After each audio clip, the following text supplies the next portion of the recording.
بسم اللہ الرحمن الرحیم۔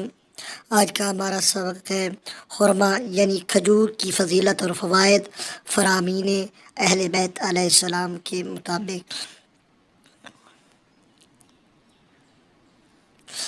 معتبر روایات میں ہے کہ اگر چند قسم کے کھانے جناب رسول خدا صلی اللہ علیہ وسلم کے سامنے آئے جاتے جن میں خرما بھی ہوتا تھا تو آپ ابتدا خرما سے فرماتے تھے۔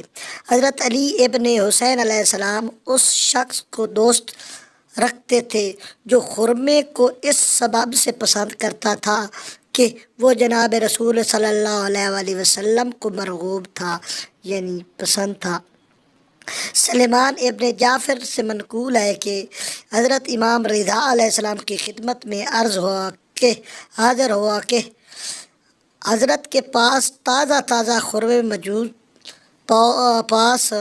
خرمے بہت سے رکھے ہوئے تھے اور حضرت استعمال کر کے خواہش سے تناول فرما رہے تھے۔ مجھے حکم دیا کہ اے سلیمان، میرے پاس آؤ اور تم بھی کھاؤ۔ میں نے عرض کی، میں فدا ہو جاؤں، آپ نے تو بہت تناول فرمائے۔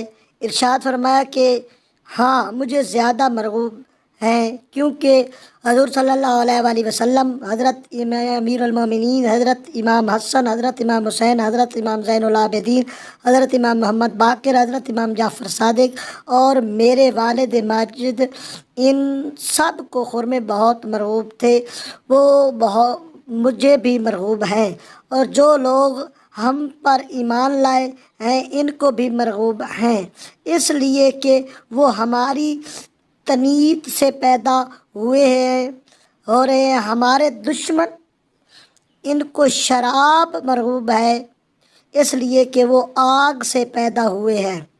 حضرت امام جعفر صادق علیہ السلام سے منقول ہے کہ اگر کوئی شخص 7 دانہ خرما عجوا کے نہار منہ کھا لیا کرے تو اسے کوئی زہر یا مرض یا سحر یا بھوت یا پلیت زر نہیں پہنچا سکتا۔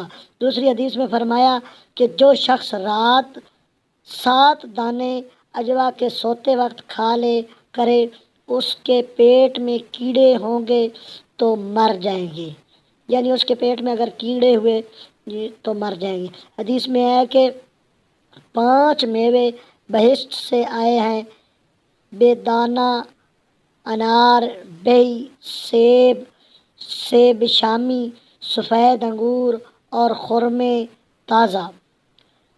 حضرت امام جعفر صادق علیہ السلام سے منقول ہے کہ کسی میوے کا پوست دور کرنا مکروہ ہے، یعنی اس کے درخت کو یا اس کے بی کو ختم کرنا، مسح کرنا۔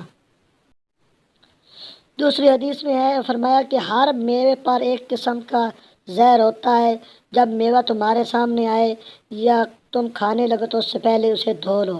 حضرت موسیٰ بن جعفر علیہ السلام نے انجیر اور خرما وغیرہ کل میووں کی نسبت استفسارہ کیا ہے، اگر 2 دانہ مل کر کھانا ہے تو کیسے ہے؟ ارشاد فرمایا کہ حضور صلی اللہ علیہ وسلم نے 2 دانے ملا کر کھانے سے منع فرمایا ہے۔ پس اگر تمہیں تنہا ہو تو جس طرح جی چاہے کھاؤ، اگر مسلمانوں کے کسی گروہ کے ساتھ بیٹھے ہو تو ایسا نہ کرو، ایک دانہ کھاؤ۔ حدیث میں ہے کہ اگر تم 2 دانہ کھانا چاہتے ہو تو اپنے ساتھی سے کہہ دو، اور اگر تو وہ تجھے اجازت دے تو کھاؤ۔ ایک دن حضرت امام علی رضا علیہ السلام نے دیکھا کہ غلاموں نے کچھ میوے آدھے کھا کر پھینک دیے۔ حضرت نے ارشاد فرمایا، سبحان اللہ، اگر تمہارے پیٹ بھر گئے ہیں تو ساری دنیا پیٹ بھری نہیں ہوگی، ضرورت کے موافق خود کھا لیا کرو اور باقی حاجت مندوں کو دے دیا کرو۔ خداوند متعال ہمیں فرامین اہل بیت پر عمل کرنے کی توفیق فرمائے۔ اللہم صلی علی محمد و علی محمد۔